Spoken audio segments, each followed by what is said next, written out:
J'ai reçu il y a quelques semaines ce magnifique petit tarot. Et pour la petite histoire, j'ai longtemps hésité à le commander. Et puis j'ai foncé. Et je n'ai pas été déçue, j'ai même été agréablement surprise. Pourquoi? Parce que j'ai repéré déjà les imageries de ce tarot sur Internet. Et certaines cartes sont très très jolies. Il est très coloré. Donc certaines cartes m'attirent. Mais en même temps, je trouve que les couleurs sont très très saturées. C'est vraiment un tarot qui a du caractère. Et je me suis demandé pendant un temps si j'allais passer outre ça. Et puis il est arrivé, j'ai regardé posément les cartes et j'ai fait des tirages avec. Et je me suis aperçue que c'était un tarot merveilleusement sensible. On a là par exemple, on a passé une carte qui représente cette femme sur une colline avec son ours. Mais on peut retrouver comme ça à l'intérieur énormément de petites choses qui vont nous faire sortir notre côté sensible. Il est vraiment très attachant ce tarot. Et je trouve que c'est vraiment un tarot qui peut faire le lien, c'est un tarot frère ou un tarot sœur, je ne sais pas, par rapport à celui-ci. Le Nicoletta Cecchioli tarot. Qui, pour la petite histoire, alors ce tarot, c'est une peintre italienne, je crois. Les illustrations, en tout cas, de cette peintre qui ont été reprises pour faire ce tarot. Et forcément, énormément des images collent très très bien à l'imagerie du tarot. On a par exemple cet empereur,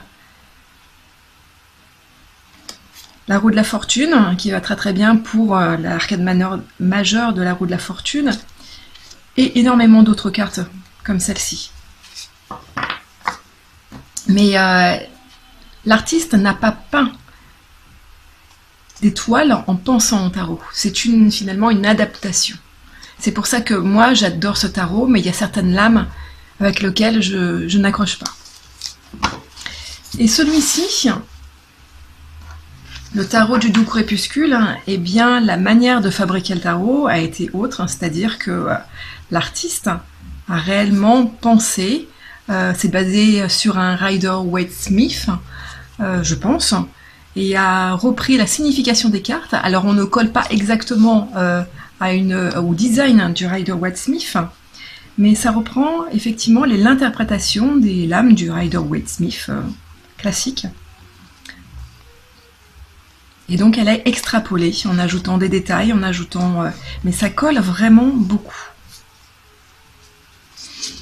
Alors qu'est-ce que je peux vous dire de ce tarot? Eh bien classiquement on a les 4 suites majeures qui reprennent les éléments classiques du tarot de Rider-Waite-Smith et d'autres d'ailleurs. On a les bâtons, les coupes, les épées et les deniers. On n'a pas forcément de couleur attribuée particulière pour les suites.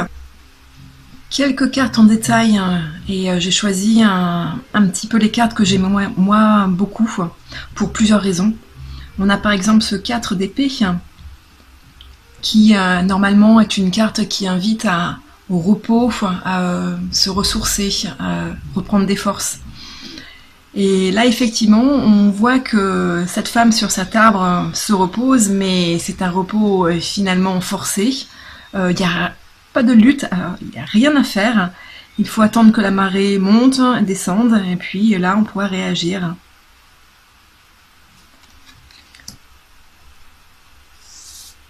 Cette carte que j'ai montrée tout à l'heure, le 6 de coupe, qui rappelle vraiment des plaisirs enfantins.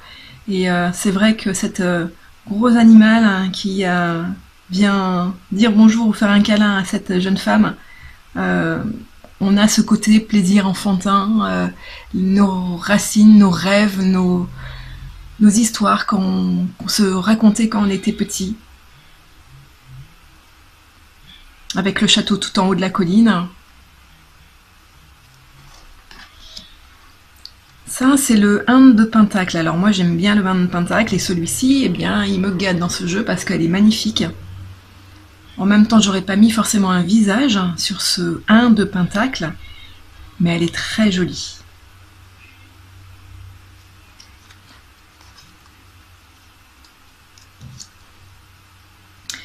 Celle-ci, le 8 de bâton, qui est très design finalement, et je l'aime beaucoup, ça me rappelle vraiment énormément une carte du Setcholi Tarot.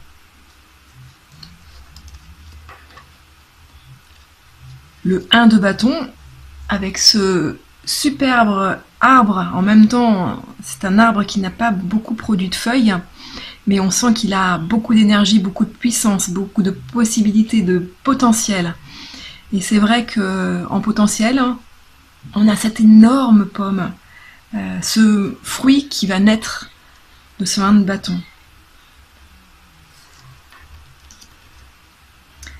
Le 5 de bâton, et là on voit bien, c'est typiquement une représentation Rider-Waite, avec tous ces bâtons qui vont dans tous les sens pour représenter vraiment les énergies différentes de cette carte, qui vont être rassemblées en un même moment. La magnifique reine de coupe,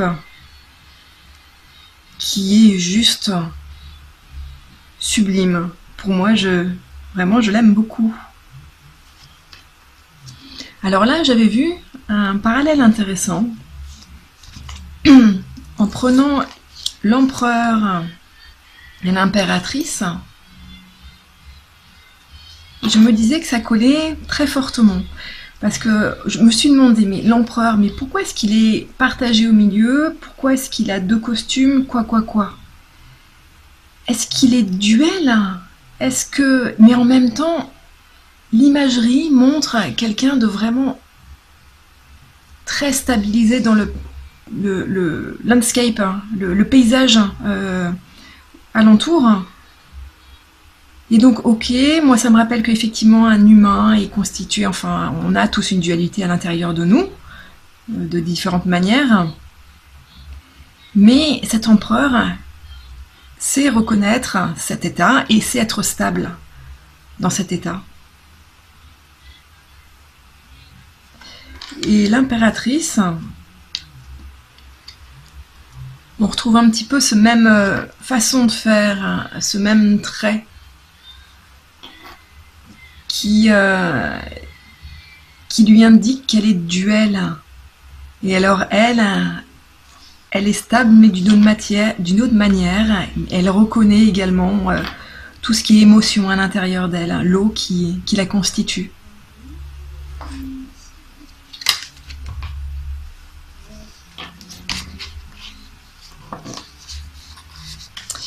Ici, on a le 4 de pentacle. Alors une carte qui veut traditionnellement que il faut être ancré. Enfin, cette carte décrit quelqu'un qui est très ancré, peut-être un peu trop. Et cette jolie carte, alors là c'est pour les couleurs que j'ai vraiment sélectionné cette carte, très chargée en couleurs mais en même temps très tendre. Et on a l'impression qu'elle se protège avec tous ces pics, et en étant même pratiquement à l'intérieur de ces pics sur ce rocher. Et j'ai beaucoup aimé.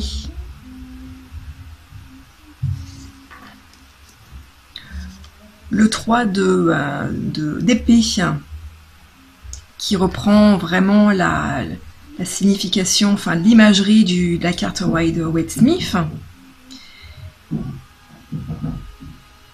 et qui est magnifique. On dirait que cette femme, elle n'a pas peur.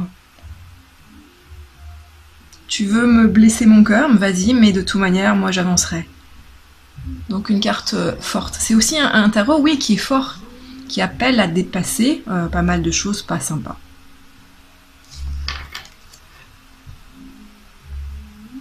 Le 6 de pentacle, on dit que c'est la carte du don, et effectivement, là, on a ce personnage un petit peu irréel, qui sort peut-être de son cirque, mais qui est généreuse et qui distribue. Alors ça mériterait de creuser encore et de travailler beaucoup plus avec ce jeu pour vraiment avoir une relation avec chacune de ces personnages.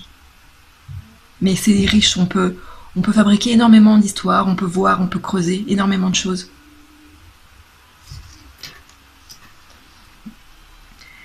La jolie reine de bâton qui est dans son champ avec son trône fait de branches. Une image tellement simple, mais en même temps assez forte. Le 2 de pentacle, avec notre reflet dans le miroir. Et c'est comme si cette femme essayait de chercher l'équilibre avec elle-même.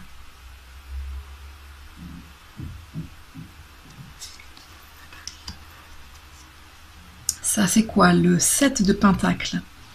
La carte du choix. Avec cette espèce d'orchestre un petit peu fou. Et j'imagine la musique, je ne sais pas si c'est quelque chose de sympa à entendre ou pas. Il y a effectivement une réorganisation, un choix à faire.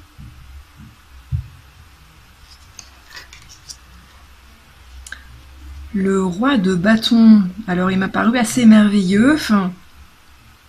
Un roi puissant, en même temps un roi très fier de lui. On a tous ses voluptés et ses cœurs au-dessus de lui. Les femmes l'entourent. Elle m'a fait bien rire cette carte.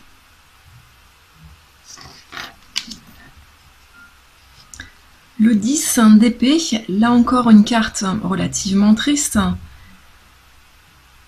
puisque cette petite fille prend conscience que bah oui, la vie elle est faite de désespoir et qu'il faut reconnaître, mais quelque part avancer. Et ces fleurs qu'elle tient à l'intérieur de ses bras, ce petit ange d'ailleurs, puisqu'elle a 2 petites ailes, vont lui permettre de ne jamais oublier, de toujours se référer à ses valeurs, mais également d'avancer.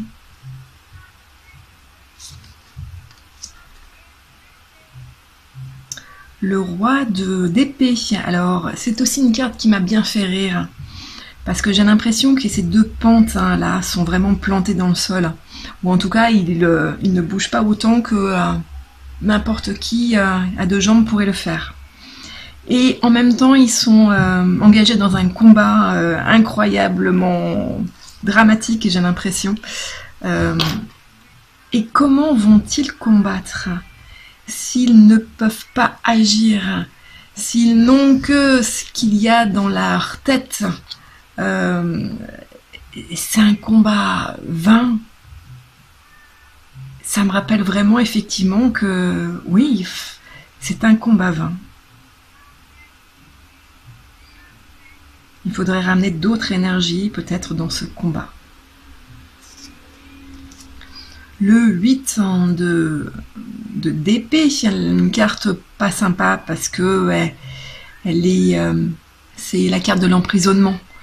On a un bandeau sur la tête, on ne peut pas avancer, on a les mains liées, on ne sait pas quoi faire. Et je la trouvais très jolie, celle-ci, et très poétique. Et finalement, mettre de la poésie dans les cartes, eh ben, ça permet quelque part de surmonter la carte et l'événement qui n'est pas sympa. Très poétique, voilà. Le 5 de coupe, magnifique carte avec, on dirait peut-être l'arbre au monde, avec des couleurs peut-être un peu plus pastel, moins chargées. Ce joli 2 de coupe, la carte finalement de l'amour, du partage, et on voit ce couple qui raconte plein de choses et qui partage énormément de choses, et de leur dialogue naissent ces fleurs très tendres. Celle-ci, les couleurs, je les trouve très jolies. On a un dégradé de vert, de mauve, très subtil. La belle carte de la lune, avec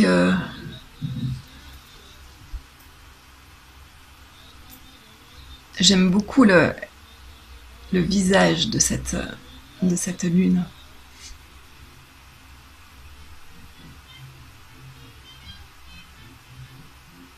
Ah mais non, ce n'est pas la carte de la lune. C'est la carte de la reine de Pentacle. La lune,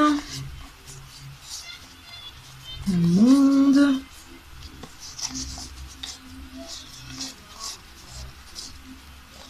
Alors les cavaliers ont tous des chevaux. Sauf un, il a, je crois, un poisson comme monture. Mais j'ai beaucoup aimé ce détail-là. Ils ont tous leur caractère très, très marqué. Le 3 de coupe, hein, traditionnellement, c'est une carte qui appelle l'amitié, la découverte des autres. Mais là, elle est seule. Alors oui, elle est seule, mais en même temps, elle est avec ses deux petits animaux pour lui tenir compagnie. Mais elle se ressource avec elle-même. Et j'ai beaucoup aimé l'interprétation de biais de cette carte. Alors, ma lune.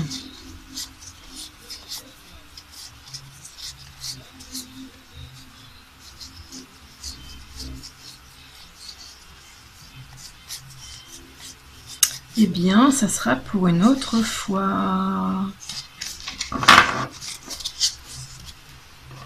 Alors, je continue. Et comme ça, je pourrais vous en montrer tout. Mais bon, il va falloir quand même s'arrêter.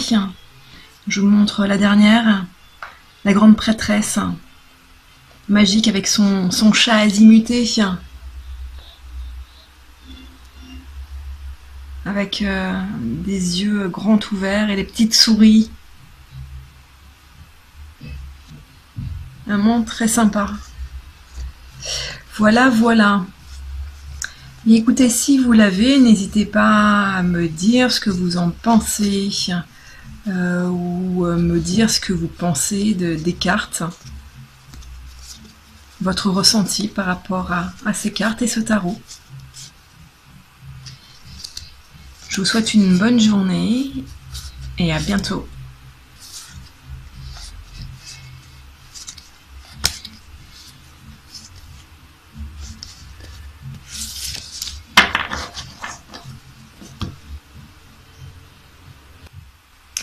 J'ai retrouvé la carte de la lune pour vous. La voilà.